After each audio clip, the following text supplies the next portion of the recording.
Good morning and welcome to SOUQ Business Landscape. This is SOUQ News, where we are all about positivities.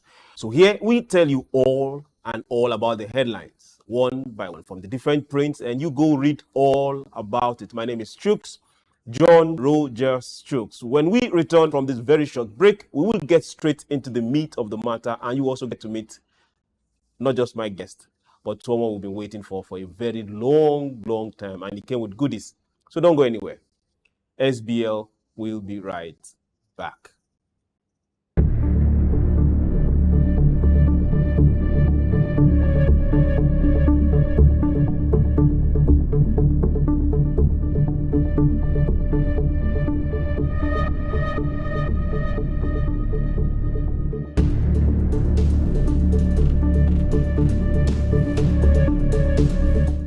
Welcome back. This is SBL hashtag in front, and this is SOUQ News. Like I said before, Your Excellencies, distinguished ladies and gentlemen, for those that have missed me for a very long time, please join me once again as I welcome back to this table to analyze and talk about the headlines from different prints. Your own Dr. Idahosa Osamhanze. Sir, you're welcome back to this great nation. Well, I've always been in this nation, so you've carried it in your heart. Good to be back and good to be here this morning. Good morning, good Nigeria. And good SOUQ. Great SOUQ. You're welcome, sir. Thank you very much. For those that have been on social media, you saw those beautiful pictures. We're still reviewing those pictures. Please go ahead and do the review properly. Thank you very much. You're welcome. They say charity leave the house first, so to Nigeria we go. Business Day Nigeria. Yes, this headline is saying why CBN is losing battle to stabilize the Naira. Is that headlines to sell the papers or to tell the news? Well, I think after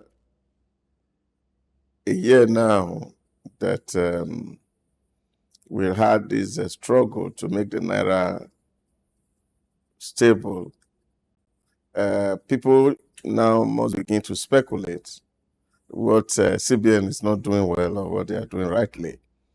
But I think in my rating, we may not be able to finish the whys because even devaluation, like they say, is supposed to be an economic tool in elementary economies. And that's really to make your goods.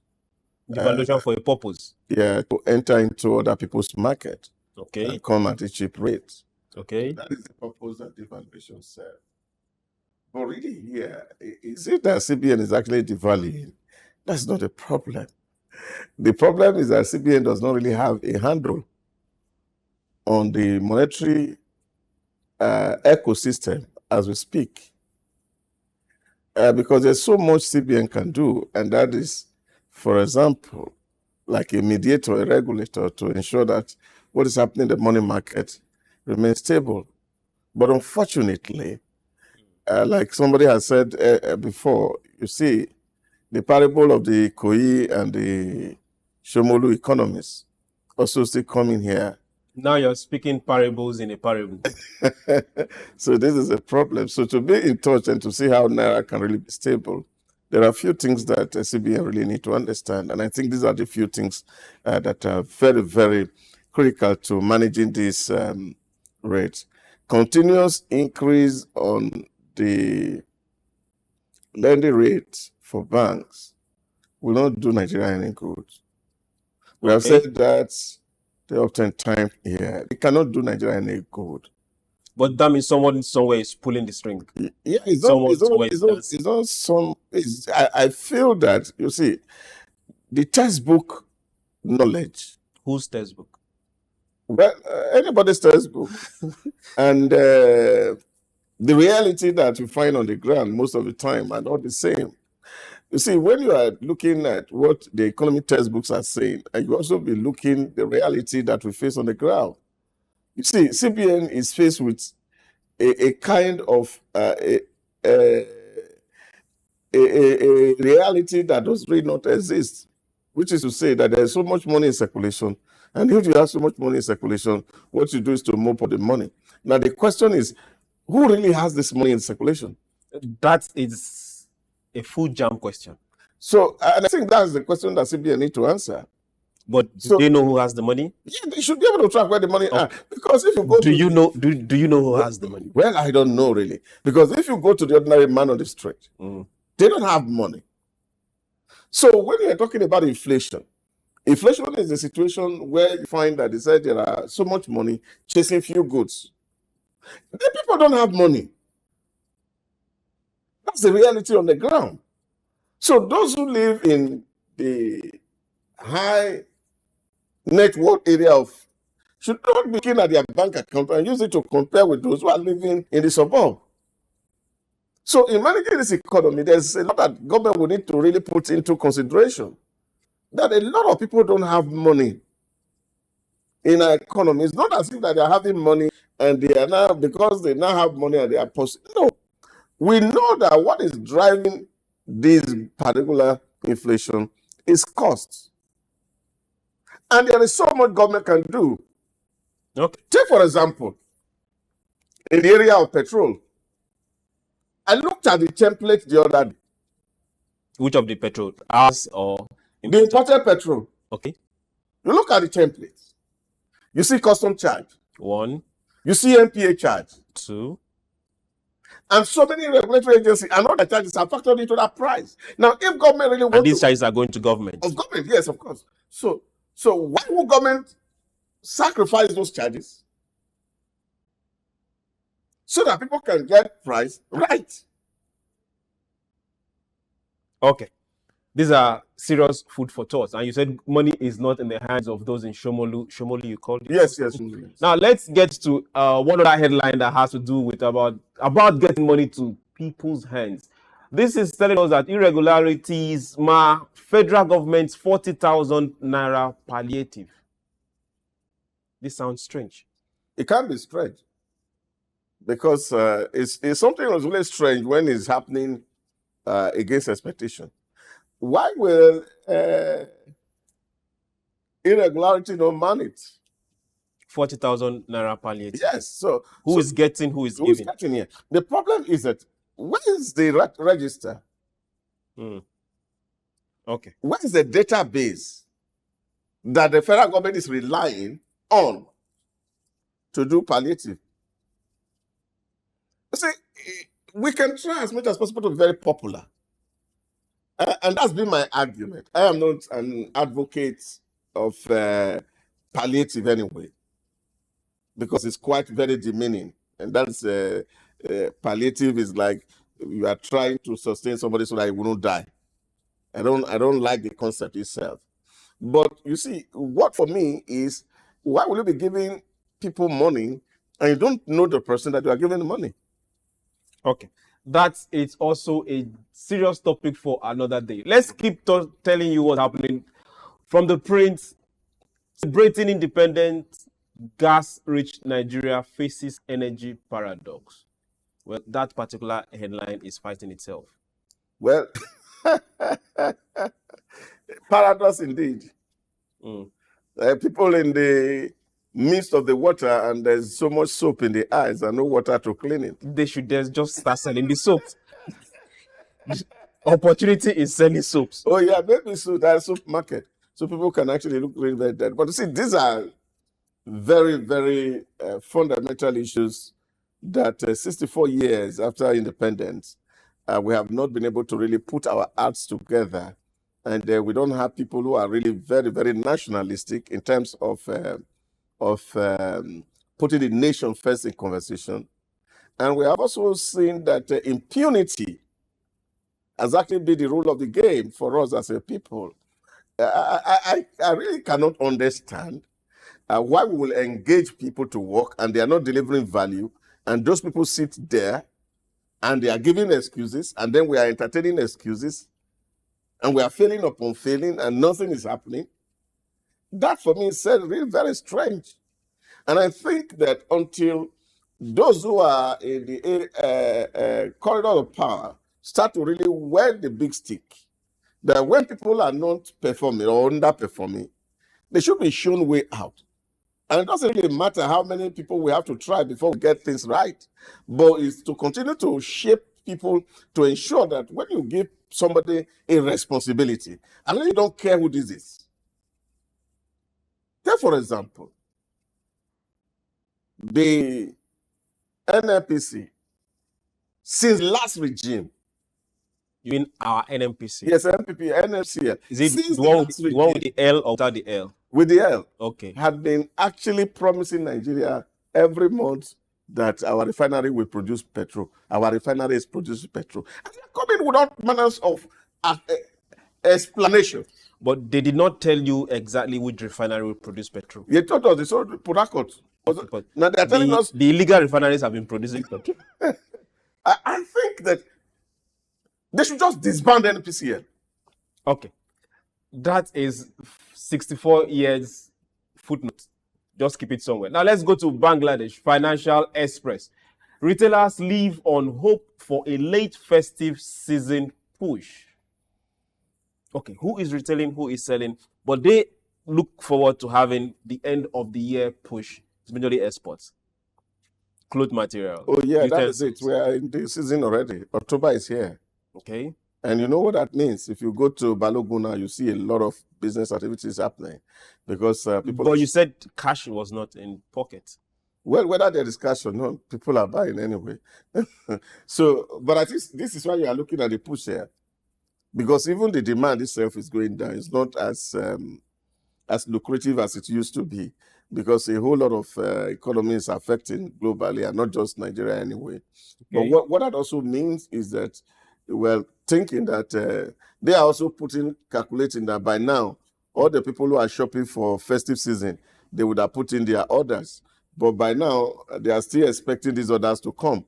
And that's why you see that they are still hoping against hope. So somehow we do hope that the economy gets better, because like they say, it's really not smiling anywhere. You said it's really not smiling anywhere. Okay, let's keep going. India's story, invest in business. Okay, let's go to Business Daily Kenya. Review. When you see this sort of headline, you tend to wonder. Revealed, half of firms fail to pay corporate tax. So who is revealing and who is revealed?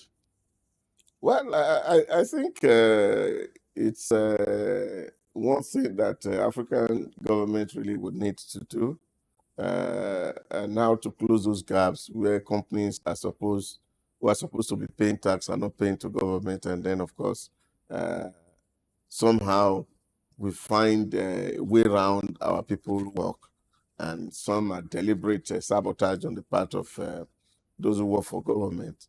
And then, of course, you also find a lot of people who also don't willing to really part with their end, and then books are cooked here and there.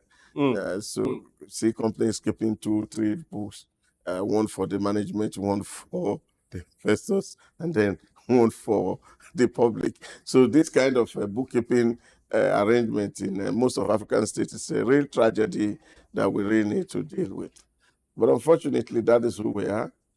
And I think that, like they say, we don't know who to really blame, whether it's government that has not been performing, or those who are also working hard to evade tax, because they have become, for example, a municipality to themselves. You provide your water, you provide your electricity, you construct your road, and then government just come and collect tax. So, but if you do all this, why are you paying tax? you shouldn't pay tax, really. So these are the questions, really, that we have to answer as people. So once government become more responsible in terms of using people's hard-earned money responsibly, then you can find that we can actually strengthen the mechanism for tax collection. And I think that's what most of the developed world are doing. So people are willing to pay tax because they can see what the authorities are doing with their tax income. Okay, sometime last week, or was it some week, not too long ago, the president of African Development Bank was directly telling African nations, be accountable for the small you collect. Then it will be easier for people to pay you more and trust you to pay more.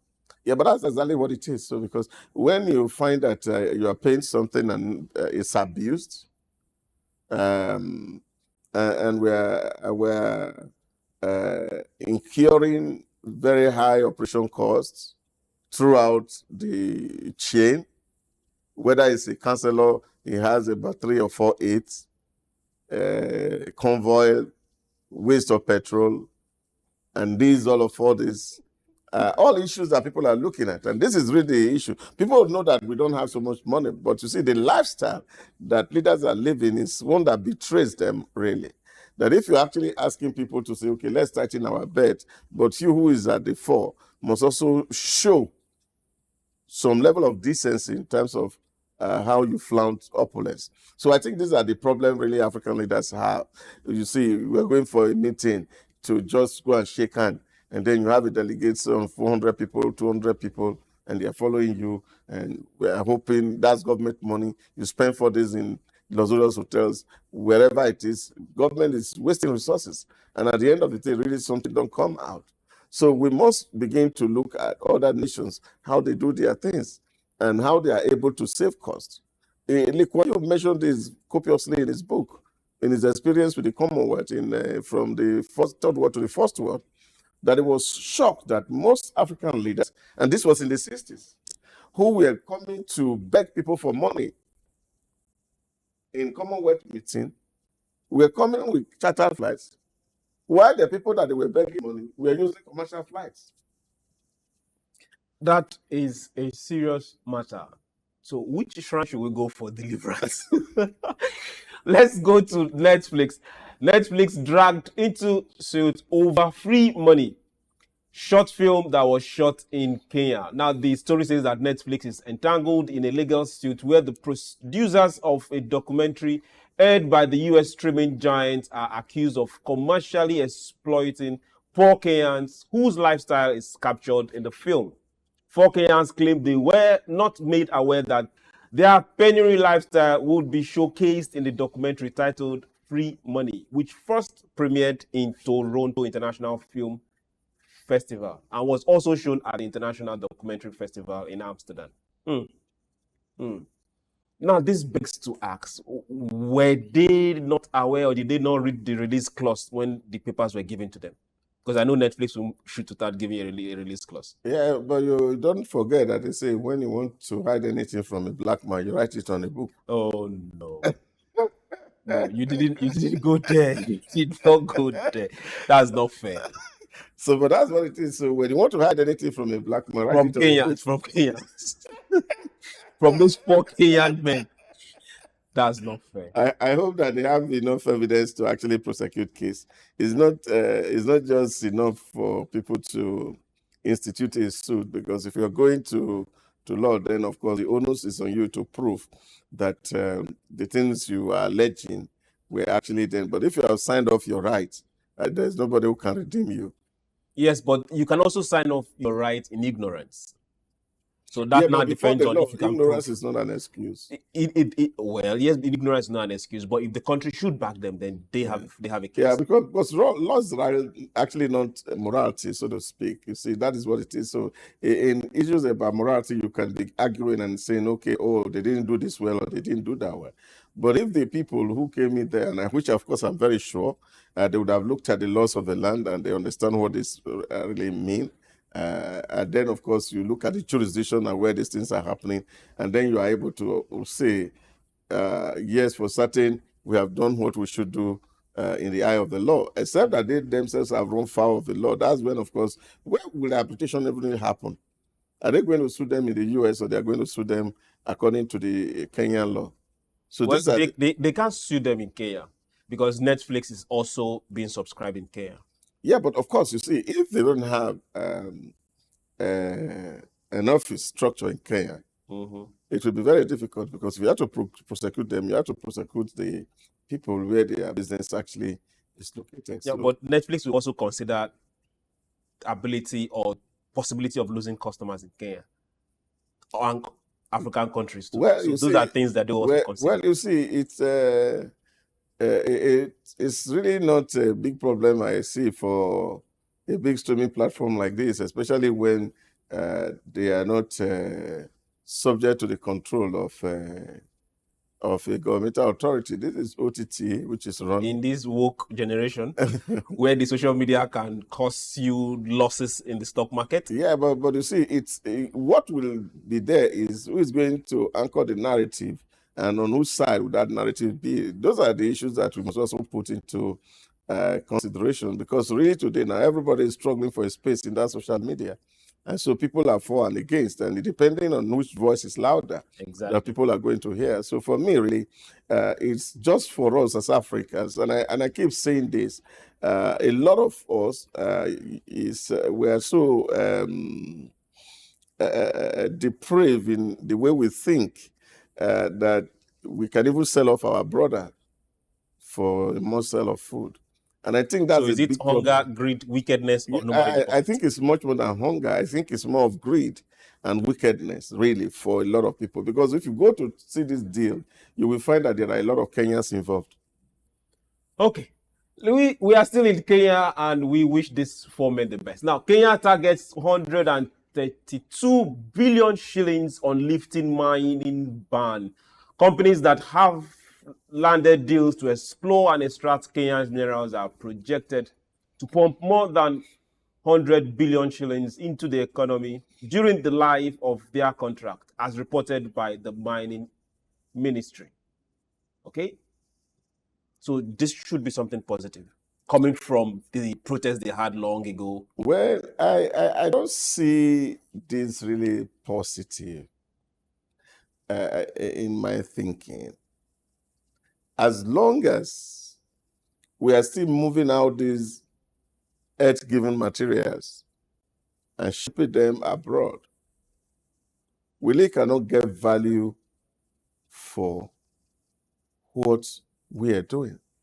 Take, for example, in some part of UK, mining has been abolished in Newcastle. So everything that is mined Yes, they don't mine. is sourced, processed there. Yeah, they don't even mine. Okay. So they are looking for other places to go and do mining. Because we must also be considering the environmental impact of mining. Over time. Over time. Yes, Africa, we see, can boast of some land. But when you see mining sites, what you find there is that the excavation will not make, for example, agriculture possible. Even taking or using that place for commercial or residential sites become difficult. Then don't forget the pollution side of it and the health implications for the people who are suffering that live within the mining environment. So all these issues are things that we must also put into consideration. That while we are opening up because we are in their need of money, we should not get into trouble of having to sacrifice more life just because we want to develop. And I think we must become a lot more creative and see who we can also exploit to be able to get our development right. Okay. We should get more creative to see who we can exploit to get our development right. So we shouldn't sell out tomorrow today. I just believe so. Okay. So while we are not selling out tomorrow today, we are still looking at KS. Should we take this? Okay, no, let's keep going. Let's keep going. Let's get to the next headline. Soap manufacturers' margin shrink on imports from Egypt. Well, this sounds funny. Still Kenya. Soap manufacturers, their margin shrinks from imports from Egypt. Is it that the locals prefer the imported soaps from Egypt, or those ones are cheaper, or what exactly?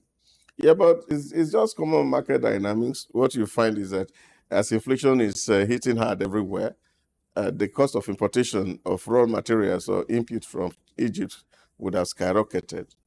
And then, of course, if you see at home there's no sufficient buying power by your consumer, then, of course, you see that you have to reduce your price or sell almost at market cost. So these are the issues that, of course, will affect any business person. And I think you also see that's what we suffer here, because if you have to import everything to do your business, then, of course, the price that is happening elsewhere affects what you're pricing here. And if the people within your market don't have the capacity to buy what you are producing, it's either you keep them in the warehouse or you give it away.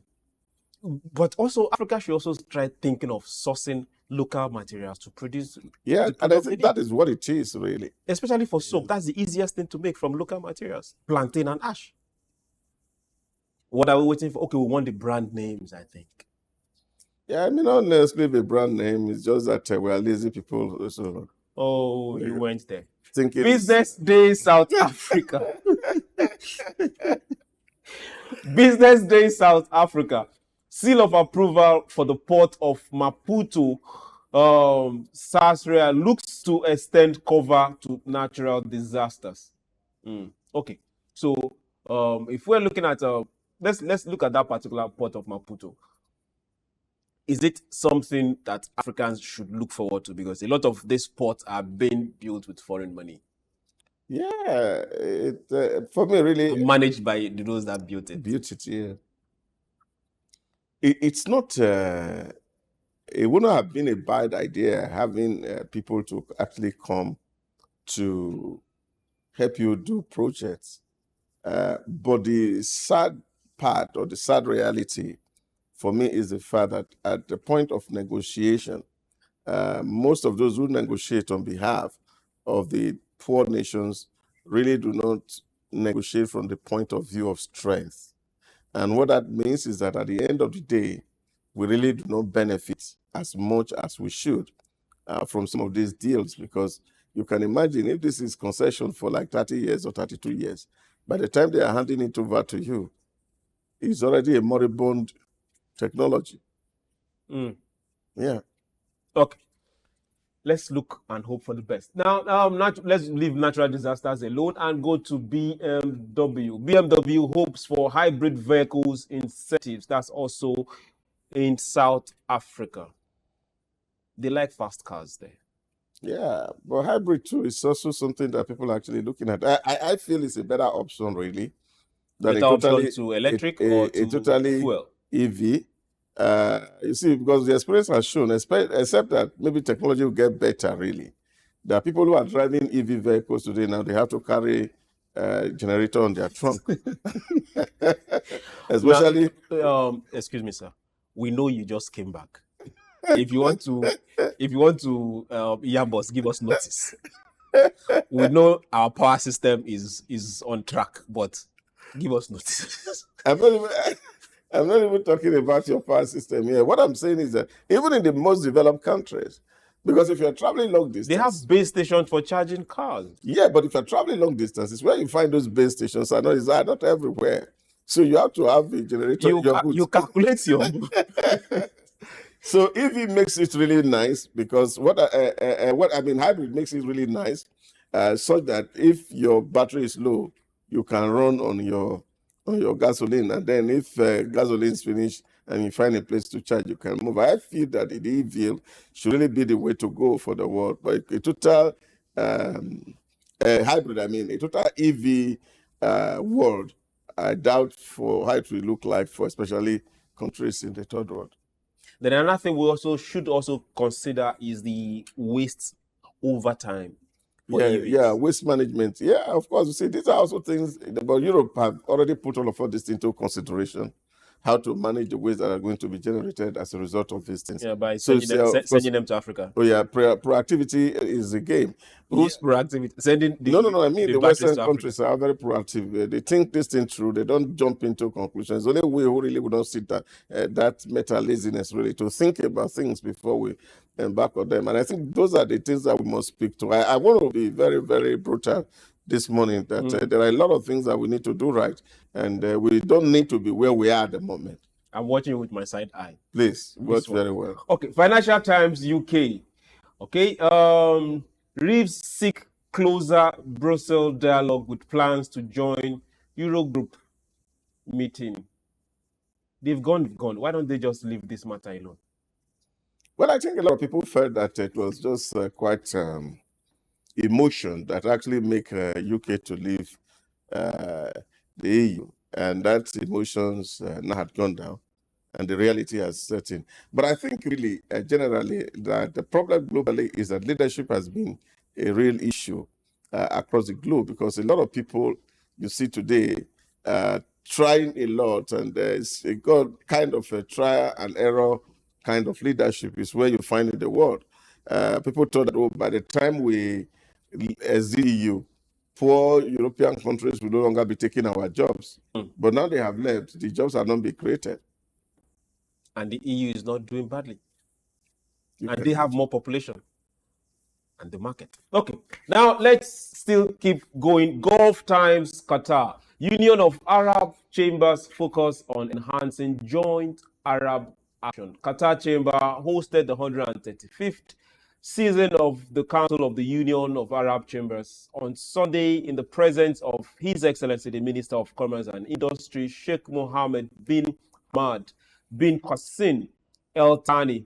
His Excellency Sheikh Mohammed mentioned the importance of developing cooperation between business sectors of Arab world, activating and upgrading the Arab private sector for the advantage of Arab economies. We first, others follow. Oh, yeah. Why are Africans not thinking like this? All right. The GCC countries are doing excellently well. We cannot overstate that. The level of collaboration, the level of peer review is massive. And you're seeing almost the 9 countries in the GCC are developing almost at the same pace. It's not that they have the population, but they just have leadership that is going really right for them at the moment. From the UAE to Oman to Qatar, everyone is doing awesomely very well. And people are just progressively minded. What's the next thing that we can put on the ground? And I think that is the real part that African must have to also emulate, because that's critical for success and survival. But are we seeing it? African leaders, are they seeing this? Well, we see, because we travel a lot. We like the jamborees. The photograph is enough for us to take away. Why are you punching below the belt this morning? That is not supposed to be part of the rule of the game. Okay, now let's take one more from Qatar. The QCB, that's Qatar Central Bank Governor, meets MSCI Chairman, the Governor of Qatar Central Bank, Sheikh Bandar bin Mohammed bin Said, met Henry Fernandez, Chairman and Chief Executive of MSCI in Doha on Sunday. That's during the same meeting we talked about. They renewed the latest global development and banking and finance. Now, they are not just doing business with themselves. They are going for the heads of every big corporate organization out there. Finance, shipping, manufacturing, and making sure how do they do it? This is the side I don't understand. How do they bring these big corporations to the Middle East and make Middle East an exportation to other places? Yeah, you see, for example, you must realize this. Government create an ecosystem that's right for people to do investment. And once the ecosystem is right, people bring in their money to save. So all that people are looking for is a safe place where they can put their investment, and investment is safe. And once people can guarantee you that, look, here, there's no trouble. Here, there is no crime. Here, there is space. The infrastructures are working. Of course, people will be willing to want to participate. So this is what it is. And they are doing and putting money in big, big things. Check it. Is it Saudi? Is it United Arab Emirates? Is it Oman? Just check it. Yet they are doing excellently well in terms of putting basic infrastructure on the ground. And here they are no longer negotiating from the point of view of poverty or empty stomach. They are negotiating on the point of view of strength. And I think this is what progressivism should be all about. Yeah, but can argue they are not democracy. Is what we're saying is that, look, we have seen the trend that's happening in the banking sector, so our banks also must have to be in tune with the current reality. And what they do is they give a matching order to whoever is the CBN governor and say, go ahead, this must be done. If you can't do it, you get out. So someone else should try. Okay. Yeah. While that matching order is still in place, let's look at business post India. Government to sit with RMG workers again as protests persist. 51 factories suspend production on Sunday 14 on the outskirts of Dhaka, shot under no work, no pay policy. Well, this is one thing we are yet to learn. When India workers say no, they say no. When the farmers say no, they say no. But there's always that parley between workers, farmers, government, and the economy is moving. Yeah, but no, the economy is moving, but then it's slowed down. We hope that this will not affect the growth rate of India, that the projections were really very, very bright earlier last month, because once people lay down to, of course, your GDP start to go down, and then the growth rate also slows. So I think it's a big challenge, really globally, workforce facing the daunting task of inflation that is rising, ever rising, not going down. And then, of course, salary remain very static. You see, they said, okay, the only thing, every other thing is moving up. The only thing that cannot move is salary. And as long as that wages remain where it is, people have to struggle to live. You can imagine today, for example, people who are being paid the same salary, they have to pay double going to work in terms of cost of transportation. They have to pay double for gas. They have to pay double for everything. Food costs, prices on the rooftop. So there's no way they will not be demanding for better condition of service. And so this demand put pressures on the company. And if the company is not having capacity to increase wages, then the deadlock is what you see. But eventually, like they say, when the elephants are fighting, the grass must be ready to pay the price. Okay, to the grass we say, sorry, get better and bear the brunt for now. On this, we say thank you very much, Doctor, for coming on SBL. My pleasure, sir. You're welcome back again. So for those that didn't get to see the goodies, don't worry, we'll give you the full gist by this time tomorrow. So for everyone that has been part of this particular production today, we'll say thank you. And for those on the other side, remember, go on our social media handles, follow us, like, send in your comment. SOUQ News TV on all social media networks. Thank you very much. This is SBL. My name is Chuks John-Rogers. We'll do this again on Wednesday. Remember, be good. Bye.